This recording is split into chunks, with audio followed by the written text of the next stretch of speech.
last week because it. Good evening and welcome once again to Plain Talk. My name is Christopher Ram. Thank you for joining us. And I do apologize for the late start. There were some technical difficulties in the studio, and so I thank you very much for your patience. Over the past couple of years, and certainly during this current year, with the release of the contract signed between the government of Guyana and Esso Exploration and Production Guyana Limited, Sinop Nexen, a Chinese firm, and Hess Guyana Exploration Limited, an American firm, there has been lots of debate on whether the oil contract that the government of Guyana has signed in the person of Mr. Raphael Trotman, the Minister of Natural Resources, is in fact a contract that operates in the interests of Guyana, or that is really a very lopsided contract that has been foisted on the people, and with the country having to bear the consequences of that lopsided contract for decades. Those who criticize the contract think it's probably the worst contract this country has ever entered into. And we're talking here about Baishamlin, we're talking about the Beal deal, we're talking about Baitarna, we're talking about all the other contracts. On the other hand, those who defend the contract, some say we are fretting, or those who are critical of the contract are just fretting. They should stop fretting and move on. Minister Dominic Gaskin, in a letter in the newspapers today, responding to some of the comments that have been made, described, and I don't take it personally, described persons as the usual suspects, accusing them of nothing to add to the oil debate. So this evening I have the privilege of having as our guest Mr. Nigel Hinds. He's a prominent accountant and commentator, particularly on this oil and gas issue. He's a CPA himself. He understands American accounting, and America is probably the strongest when it comes to oil and gas accounting. So, Mr. Nigel Hinds, I want to welcome you on Plain Talk and say what a shame it is that this is the first time we've known each other for so long, and I have not invited you before. I really do apologize. I'll make up for that.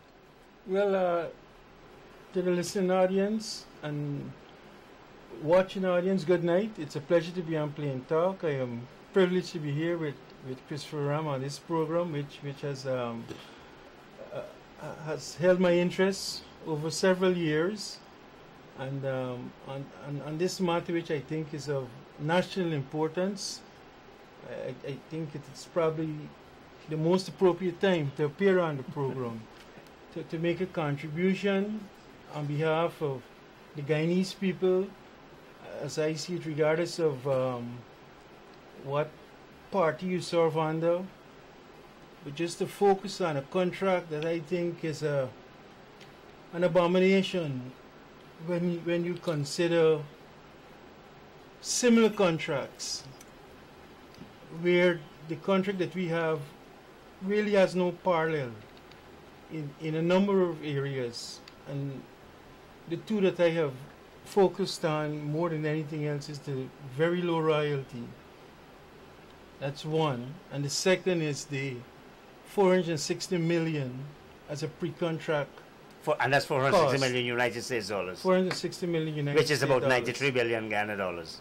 Good. And we don't know, even though we've been presented with an invoice, whether this will be set off against any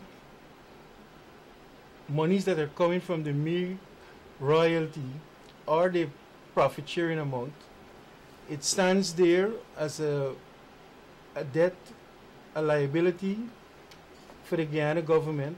Over the years, after the force majeure in 2008, you would have to assume that those pre-contract costs occurred sometime between 2008 and 2016. I don't think they have been reflected in the government accounts. So that in itself is another area of alarm, because then we would have been understating our liabilities as in the government financials. So, Nigel, thanks for those comments, for your very kind comments. Why do you feel so strongly about this contract? Many people think, well, look, as Mr. Raphael Trotman, the Minister of Natural Resources, he said we've moved from, was it potential to prosperity? Why aren't we rejoicing? Why are we fretting? I think it's because we've been undersold or sold out. We have, after 52 years, 51 years of independence, after having gone through many tumultuous periods from the 70s, the 80s, some of the 90s, then we had a lot of problems in the between 2002 to 2008. We had mass migration, one of the few countries in the region that we've had a virtual brain drain. Our population has remained static somewhere between 7 and 800,000. And now, For 40, 50 years. and yes, and finally we have a situation where Guyana has been blessed with a massive oil find, one of the largest oil finds in the last 15 years. And it's not just the largest, it's the quality of the oil that has been found in terms of it's the low cost. Mr. Trotman said you can even taste how sweet it is. Well, he should know, he was there. And I would like to, to focus more on the administration or the administrations that were involved in the process than the individual, let's say the ministers. Because But my question to you was, why do you feel so strongly about this contract? Because we've gotten such a small share. We've gotten the crumbs from a cake when we should have gotten at a minimum a quarter slice. I did some analysis today to show that we'll get about 13% of the, let's say, the first year of production, the 120,000 barrels a day. 13%, and that includes the profit share. It includes the 2% royalty. The IMF says it's 14.25%, really. Well, that's close enough. Okay. I've seen one of the commentators mention, and one of the worst things that could happen is I think it's Kemraj mentioned we'll be getting 37%. This is Dr. Taran Kemraj, who is a top economist.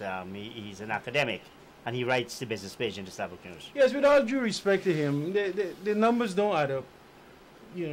Even the 300 million mentioned by Minister of Business Dominic Gaskin, I can't see where those numbers were pulled from. But as I said, my major concern is that we've been ranked as the second poorest country in the hemisphere for the last 20, 30 years.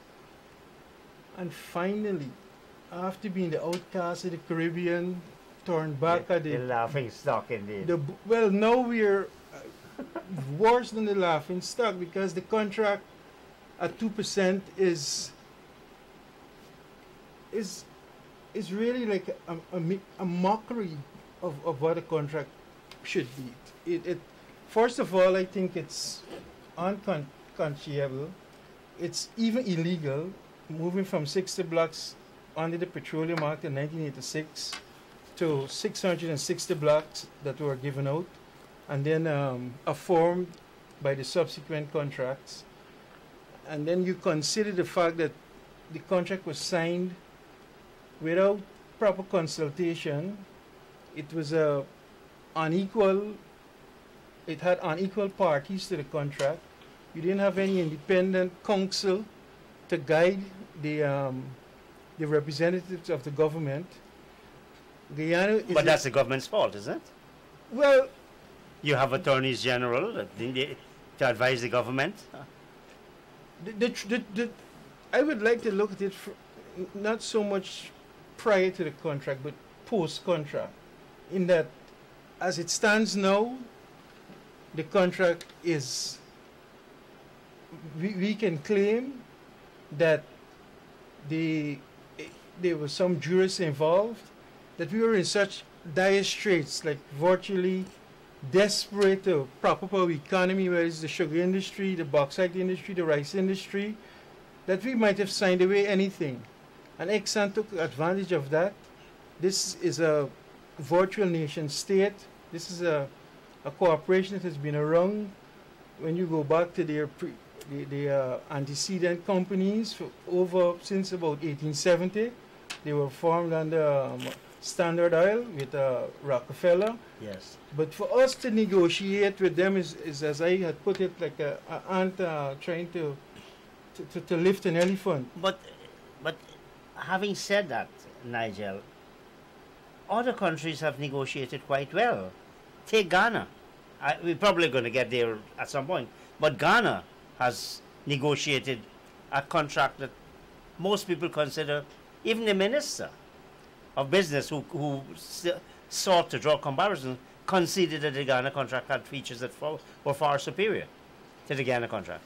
But Ghana is almost like the lowest benchmark that you can use at the 10%, because they don't have like a scale arrangement. Yes. Or a step up arrangement. It's a flat 10%.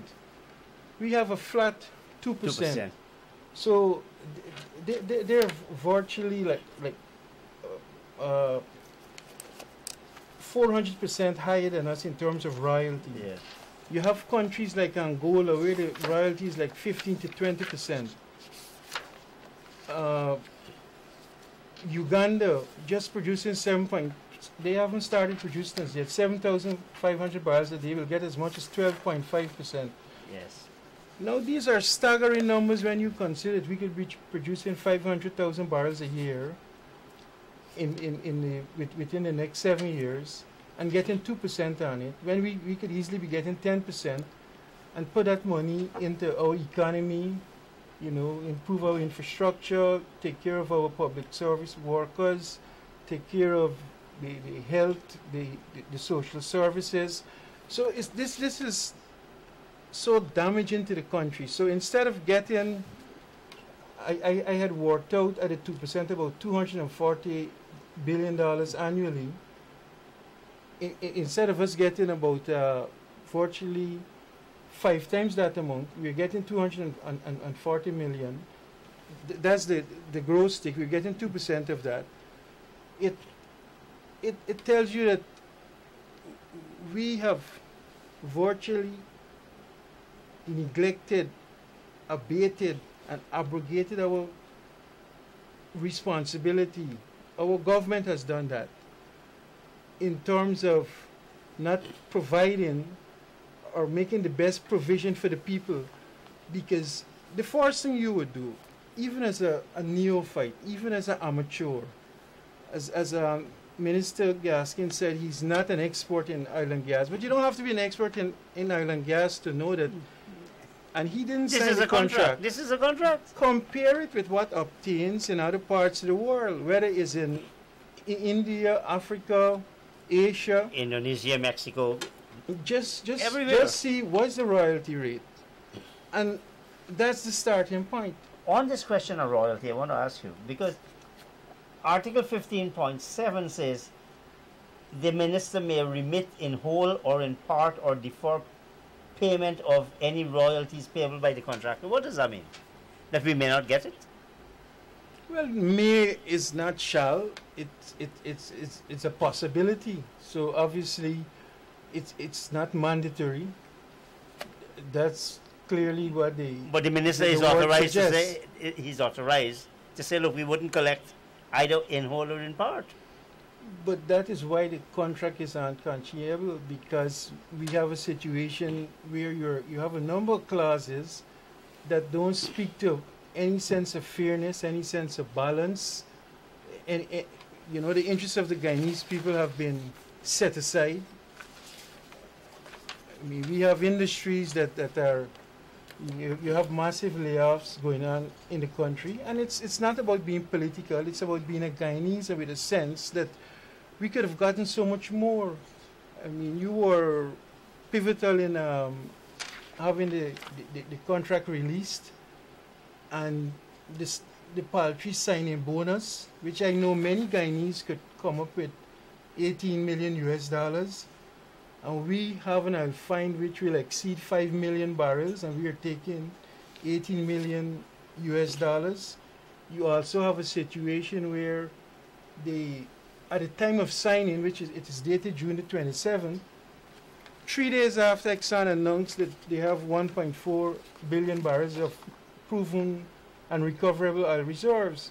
So one of the questions I have is, was the signatories, was the administration aware that of this oil find beyond the low bar figure of 800 million barrels of oil?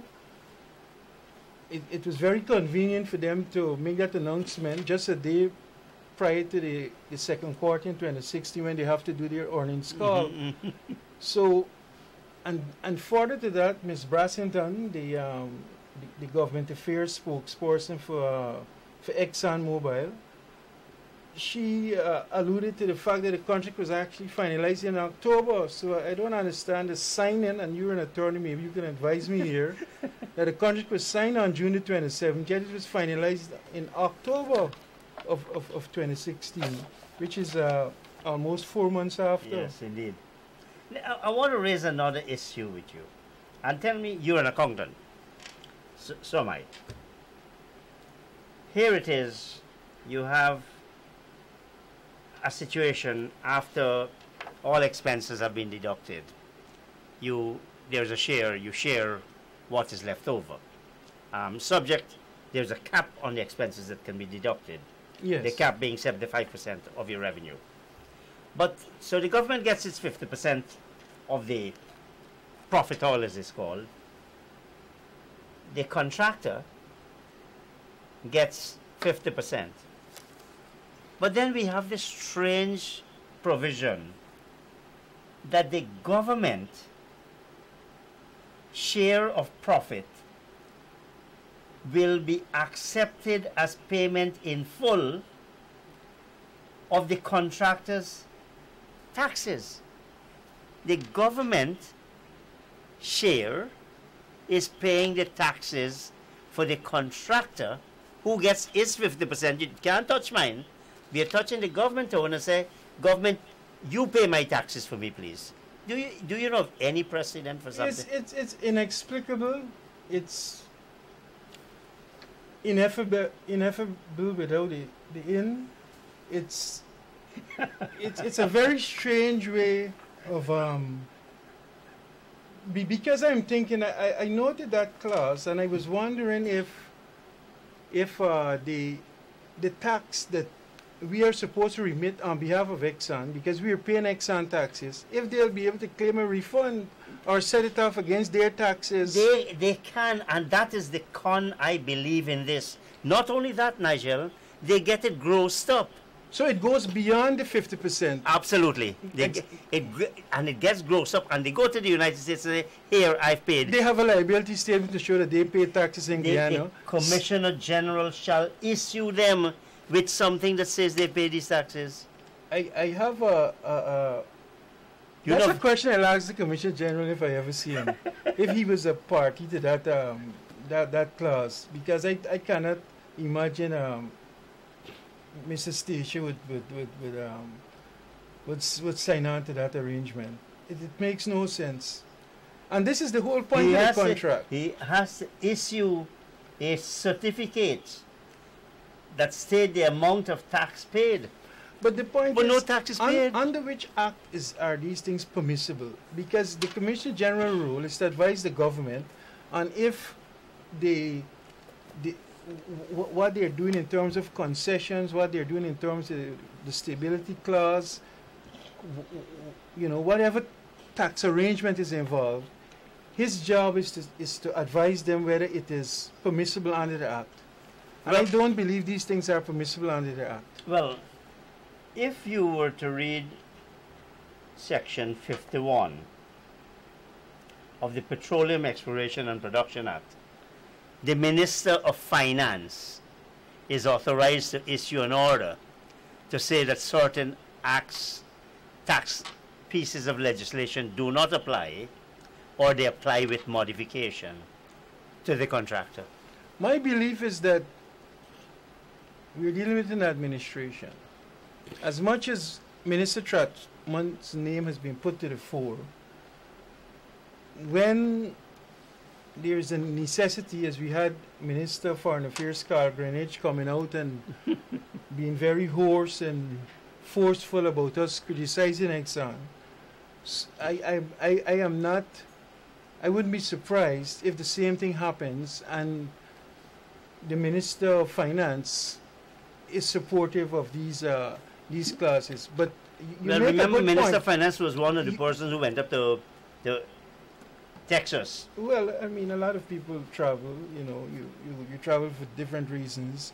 But you know, to say that he agrees with his contract. Look, these are intelligent ministers. These are some of our brightest minds in the country. Minister Jordan, Trotman, I think Patterson was there. Minister Gaskin. I don't know if I'm missing. I think Minister Harmon at the last minute pulled out. But Mr. Greenwich was there. Did you call Greenwich? Yes, I he was did. there. Yes. And to me, a middle school student would have signed a better contract than this. It just does not add up. It doesn't pass the smell test. How could you sign a 2% contract? When you look back, you look forward, sideways. There is no contract in the world that you're getting 2% royalty that it's described in that manner. So why Guyana? Who are we Guyanese so limited? Are we some kind of do we fit in? I mean, nobody fits in how President Trump described certain countries in the world. But you could only think that we are looked at almost like quarter human or something, that we'll take a 2% contract. But isn't it true? I mean, I'm not defending the government, but isn't it true that that is not unusual in production sharing contracts, at least the old-fashioned production sharing contracts? Oh, my contention, it's not true in any contract. This distinction between whether it's production sharing or whether it's a tax-based contract, I want to keep it simple. I want to focus on the top line and the royalty. We are a people, our people will understand clearly that if you sell something for $10,000 and you get 10% of it, you're entitled to $1,000. When you go into all these issues with concessions on a list that is unending, on stability clause, on on other matters that are what I would say a little more complex, we will get into the margins.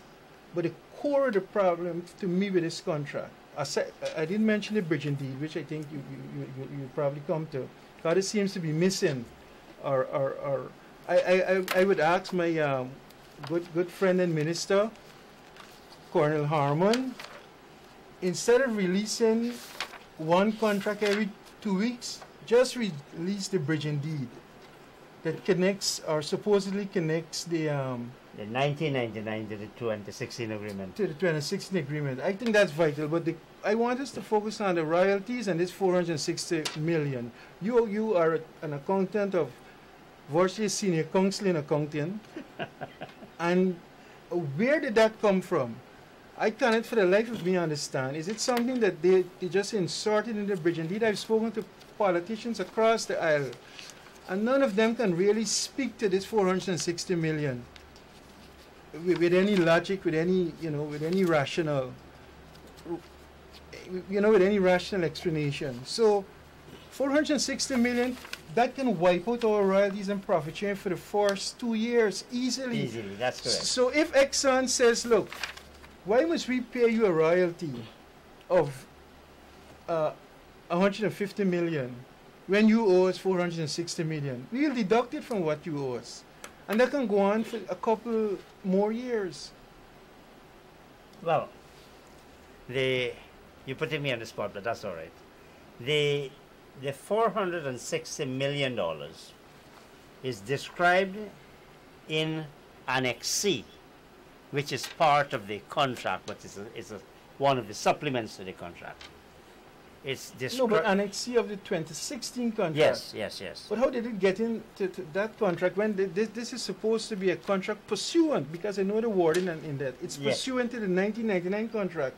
And no one has been able to find anything about pre-contract costs in the 1999 contract. I think there was a $300,000 US dollars. That's all it was. With all due respect, Mr. Ram, to compare, whether it's true or not, to compare 1% of 460 million is 4.6 million. Yes. And you're at this is like 100 to 1% to get the 300,000.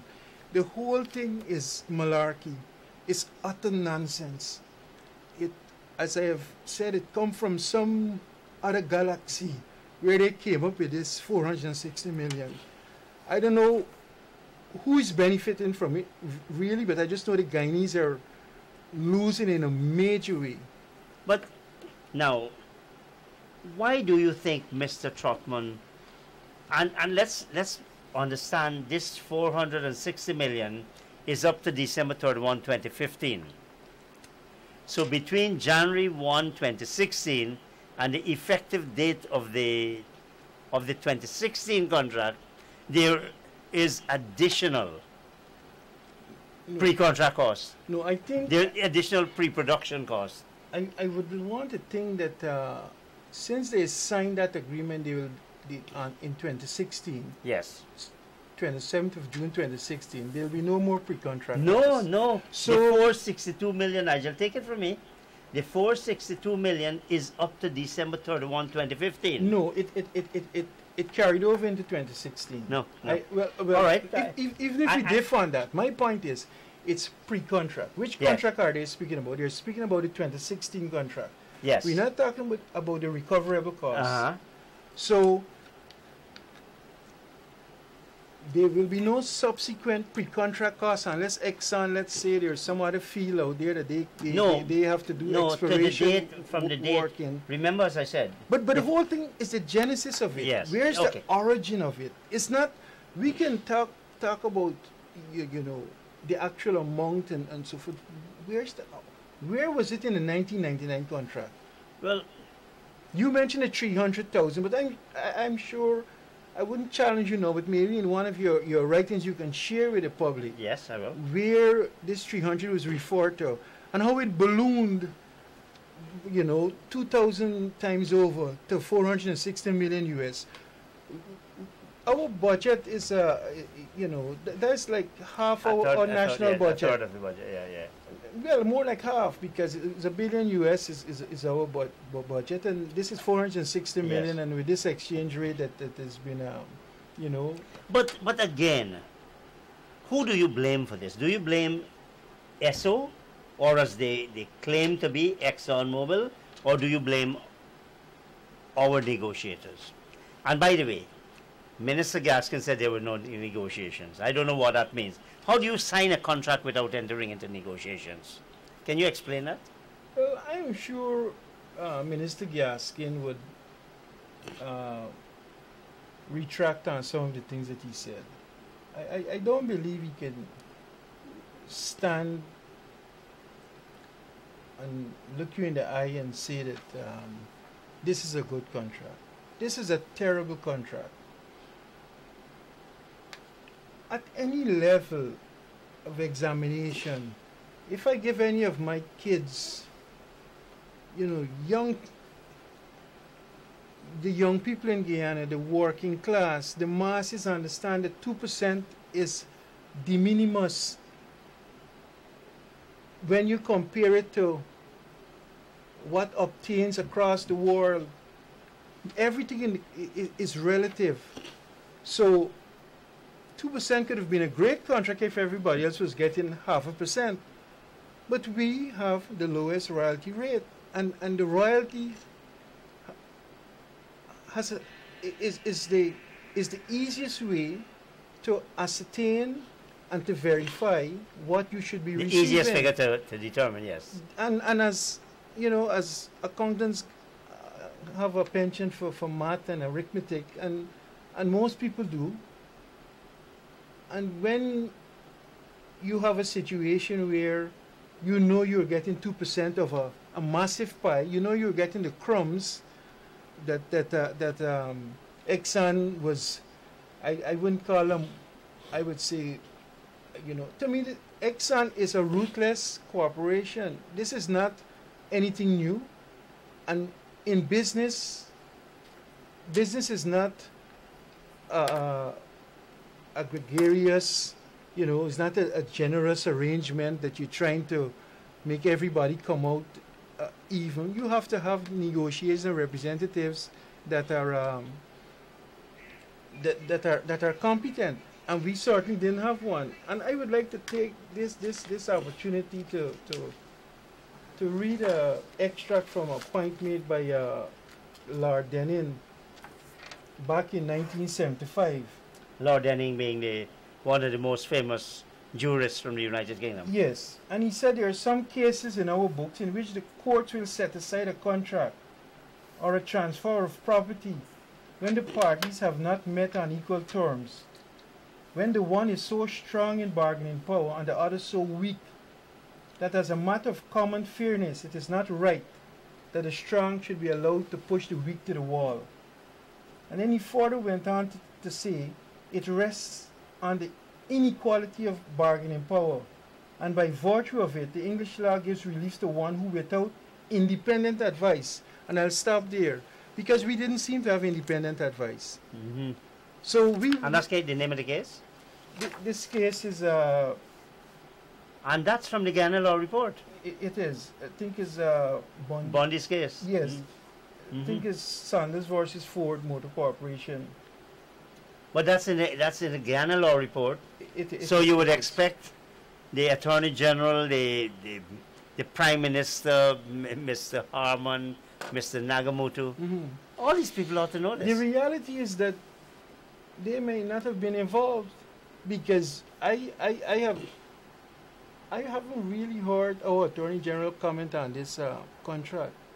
I've heard Minister Trotman comment on the contract, Minister Greenwich, Minister Harman, Minister Gaskin, and we've heard its final, and I found that very offensive because it is not only unconscionable contract, it is also an illegal contract, and the illegality was carried from 1999 and was actually endorsed in 2016. Yes, because Exxon still has 660 blocks when our act clearly states that you can only give a company. Well, on this question blocks. of the blocks, there may have been an error in the 1999 agreement. As you might have noticed, my column wrote, because there's a difference between the number of blocks in the 1999 agreement and the 2016, but it's still, the 2016 is still well in excess of what the law would normally permit. So are you suggesting, Nigel, that this contract could be renegotiated? Ms. Brasington from ExxonMobil said no, sanctity of contract. I think Minister Gaskin said the same thing. You don't hold that view. The first time I saw the word sanctity of contract, I thought of John D. Rockefeller. I think it's Davison Rockefeller, who's the founder of Standard Oil. Which is the founder of ExxonMobil, yes. And XSO is the offspring, and you know they were incorporated in New Jersey, and when the companies were broken up under the antitrust monopoly, Exxon of New Jersey was really the biggest company that came out of the 34 companies that it was spun off to. And at the time, Rockefeller was the richest person in the world for about 30 years. And that made him, that doubled his wealth with his spin-off. But the point I'm making, this man is a Baptist. This man, besides being a ruthless businessman, he was one of the greatest philanthropists. Yes. University of Chicago, he was he founded it and sponsored it. The Spelman University for African women, he founded it and sponsored it. But the point I'm making, he has always couched a lot of his wrongdoings in religious language, and this sanctity of contract, it's almost a biblical term. Yes. And sacrosanct and all of these things. And I don't, how could you give me a contract with the lowest royalty and then hide behind some profit sharing when, let's say, you actually do max out your recoverable costs up to 75%. Most of that goes to companies that you control. So in essence, their profit could really be as high as in terms of profit, because, well, you would have some cost involved, but could be as high as 60% on this deal. And Guyana, at best, at the 2%, will be getting 13%. And even the 2% as will be featured at some point in the media, we will be receiving less than 2% in royalties, because as we discussed, there is a certain charge to getting the petroleum to market that has to be deducted, and then the royalty will be deducted on the net figure. And in any case, as we said, the minister can exempt the company from the royalty. I want to raise another point as I look at the clock. I don't know if you want to. I know you feel strongly about you've said the royalty and the $460 million. Yes. I wanted to go on this comparison with gold. The minister kind of downplayed the importance of gold to the economy by saying, look, you know what gold has made for the past 8 years, we will make, is it past 8 years we will make in 1 year? I read that this evening before I came on the program, out of respect for your pointed questions that I anticipated. And I would ask Minister Gaskin if he can show a breakdown of how he arrived at this 8 years, 300 million, and 8 years, 800 million US dollars. Because I don't see how he arrived at those numbers. A lot of the numbers they're throwing out there are literally, is garbage out. Where it came from is this garbage in contract. The direct question you ask is on the comparison to the gold industry. Yes. You wouldn't find somebody, a working class person, working really in the oil industry. The local content will generally benefit the business class, the people. It will trickle down, but not to the only extent. Trickle down. Not to the extent that gold has. It's like crumbs trickling down. Well, yes. I mean, there's a famous joke with Reagan laughing with some of his senators, and they thought it would trickle down because it's a joke. That never happened from globalization. The point is that we have, and this is an IMF study, 100,000 people benefiting from the gold. The gold industry. It has about 15,000 employers that are Guyanese directly in the mining industry. We will not have 15,000 people Guyanese directly in this oil and gas industry. I know that the monies that we will receive over time, even the little crumbs that we get, will at some point, when we are pumping probably 500,000 barrels up to 1 million barrels a day, once it is properly handled and it goes into the sovereign wealth fund and we put it back into developing our country, And I took umbrage at Minister suggesting that I treat this major discovery with contempt, because this is probably the minister referred to you as one of the, and me as one of the usual suspects. I was telling a colleague of mine, when I played sports, when we, at 17 and 18, and I was part of the basketball national team, we used to be called in into Campangana by Colonel Morgan or whoever it was, because a lot of military people used to run basketball, and it was imbued and imbibed in us to have this sense of patriotism, to recognize that we were ambassadors of Guyana, and when we go there, it's to represent all Guyanese.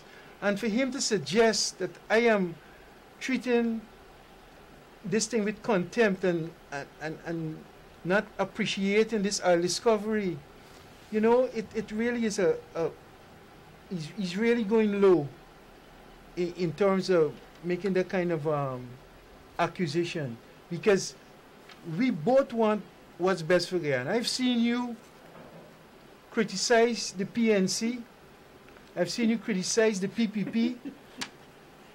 I came back to this country in 2011, and you were at the forefront of criticizing the PPP. And look how things have changed. Look how... That's politics, Nigel. but it's the amount of disingenuous and hypocrisy, disingenuous behavior that even exceeds what occurred in the past. And it's so blatant.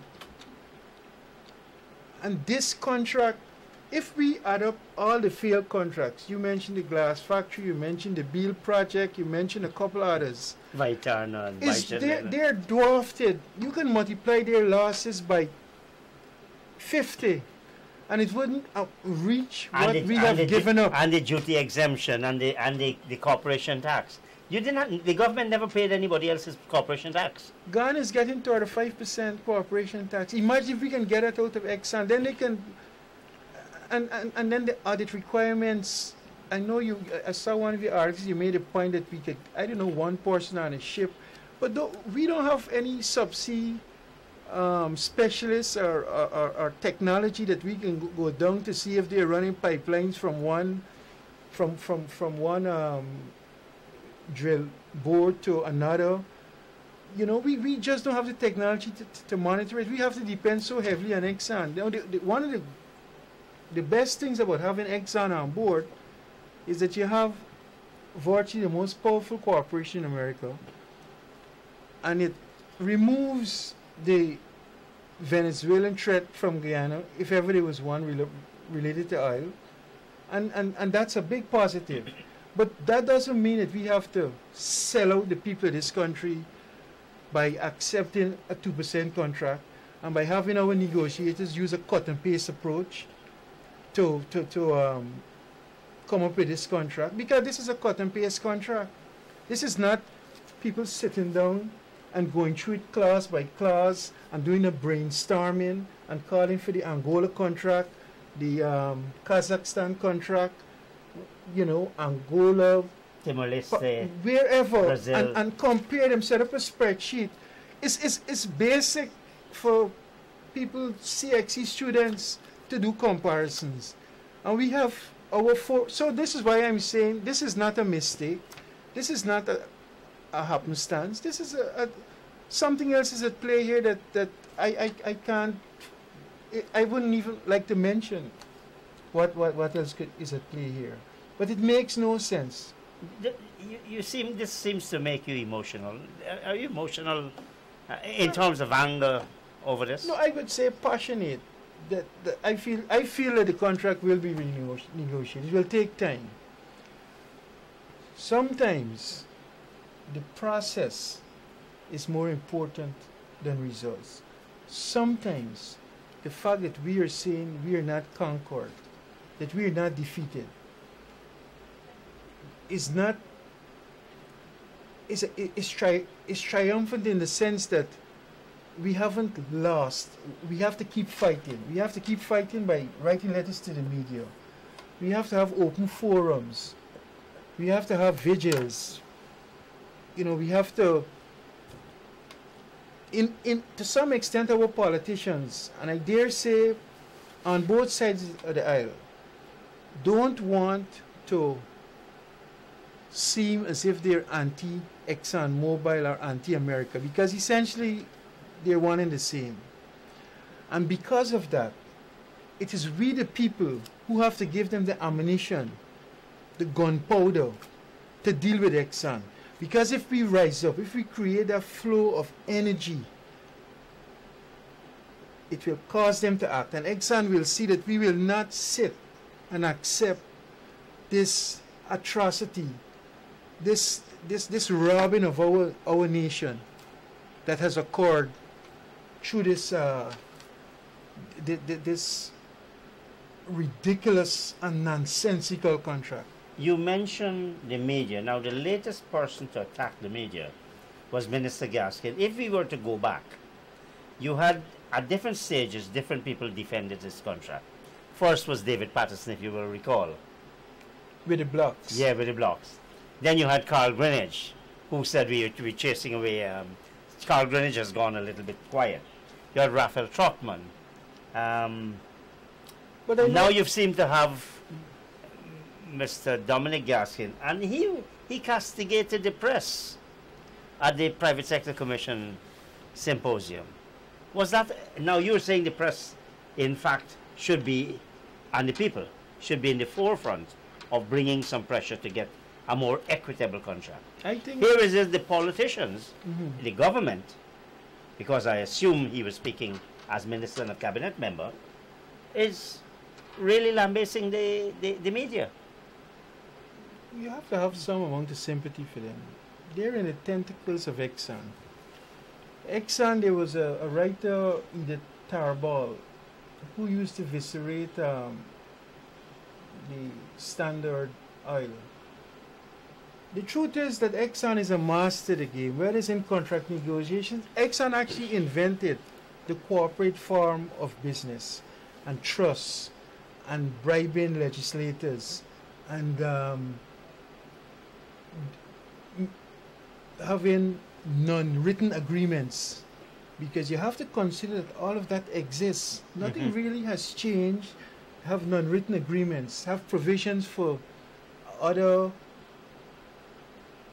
for politicians, and it's not limited. They don't look at whether you're from the yellow party, the green party, or the red party. For them, once they can have you towing the line, they don't care about the 745,000 other Guineans. What they're looking at is their shareholder value, because every time a lot of people think that is the stock price alone, but there are things beyond the stock price. There are things like share buyback. There are things like stock options. Well, I think Hess went in a major share buyback. Going on right now. Hess is selling out holdings across the world. Because Guyana is so attractive to it. Guyana is pretty much the best oil play in the world at this point in time. Given this kind of contract? It's not just the contract, it's the quality of the oil. How they value oil, they look at the economic value based on the spot price and the technology to get it to market. So when people say Venezuela when persons say Venezuela has 300 billion barrels of reserves, that would obtain if prices at $100 a barrel, because they have heavy oil. Guyana oil can come down, in my opinion. I know they use $40 a barrel to $30, and Exxon will still have double-digit profits because of the permeability and the porosity of the oil, the porosity of the sandstone reserves, the finds they've had so far. I mean, from Lisa to Sanook to Torbol to Pariah, and then they found this Ranger block, which is, according to Miss Brassington, is the only one that is a carbonate reservoir as against a sandstone reservoir. And it's a huge find. And they keep telling you about the like 250 feet, but you're just looking at the vertical of the the reservoir. They don't tell you about the width of it. But I'm saying, is my view, that Guyana is really the oil fiefdom, or the darling of the oil companies. For sure. no, not of of the Americas. You know, when you look at it on a per capita base with our very small population, you know, each Guyanese virtually is worth about $300 million. Yes. If you just look at it on a purely oil basis, and the comparison. Except that revenue is not coming to us. That is what is going out of the country. And that is why when you ask if I'm emotional, I said I am passionate, and I feel, I mean, you hear about, I've read a story recently of someone sent a letter to the media saying they're getting $200 a day for work. You know, we have so many unemployed sugar workers. You go to Region 10, it's in a deplorable state. Yes. You know, the bauxite industry is struggling along. You're quarantine coast now. The rice industry, all of this money, what I call, you know, instead of calling it the opportunity cost, opportunity lost, or we're losing it, could have been plugged into our economy. You know, you made a very interesting point just now about even at a certain cost, even at a certain world price. There was the president and CEO of ExxonMobil. This is United States. This is the Darren Woods. ultimate. Yes, he had a meeting with the analysts, and obviously lots of PowerPoint slides and so on, and so much of it was about Guyana, how low cost it is to produce in Guyana, and what a substantial return it will get, even at $30 per barrel. Chris, I'll tell you this. Even the analysts understand that Guyana, there are certain questions that shouldn't be asked. That Guyanese, the masses, it's better they remain ignorant of how they're being robbed of their wealth. Chris, I have friends. I traveled as a young man representing Guyana in hockey and basketball. And we had friends who would come with a team and had to go in rooms and be locked up in Barbados, Trinidad, Antigua. Now, we are really the Mecca, the Al Mecca of not just the Caribbean, the Americas.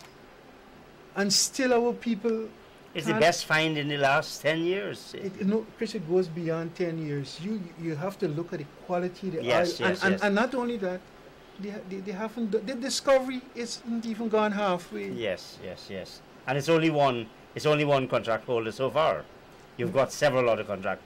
Absolutely, and it's contiguous in terms of the location. You have the Kaieteur block, you have the Kanji block, and you have the Orinduik block. All of these, you know, and out of the 7 wells that they've named, setting aside whether they call it 1, 2, and 3, and 4 and 5, they only one came up empty. Yes, so they have good. like a so the chances almost must be like a 15%, 85% hit rate. Hit rate, yes.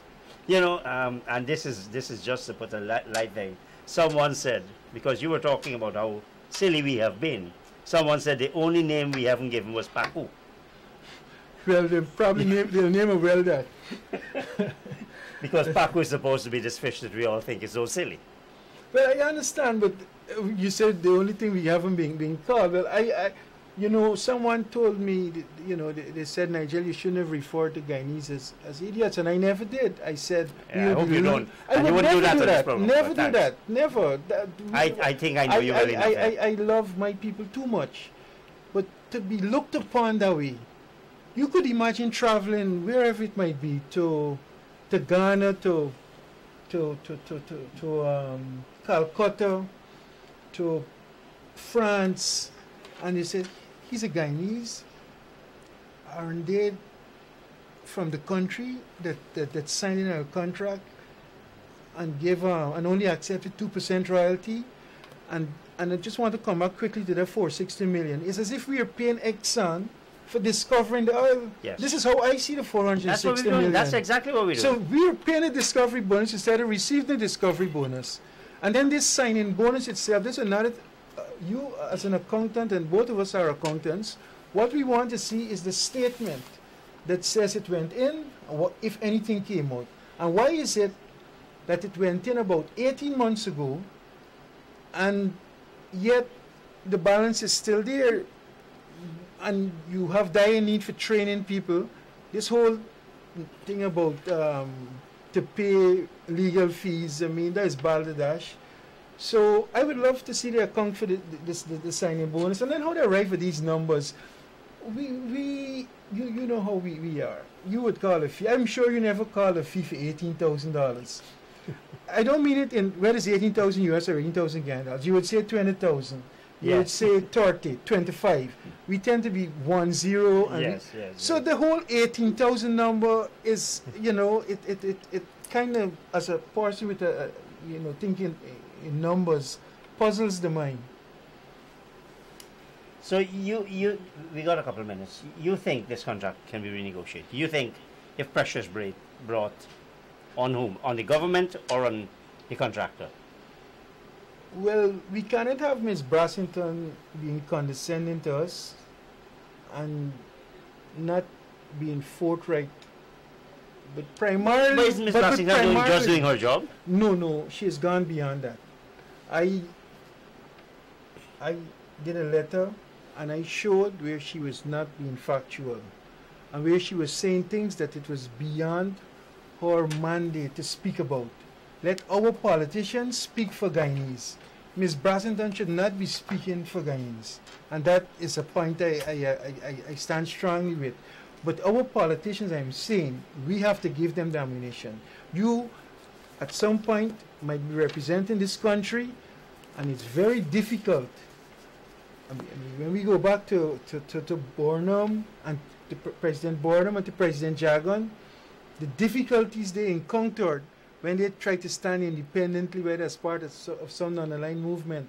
If you're not pro-American, you can easily be crushed. Nigel, thank you so much, Mr. Nigel Hinds. It's really been a pleasure talking with you. It's the first time, and I'm sure we'll see more of each other, discussing what we think is a common interest. So thank you. Chris, thanks for having me here. My pleasure, sir. Operators and viewers, thank you. Good night. See you next week.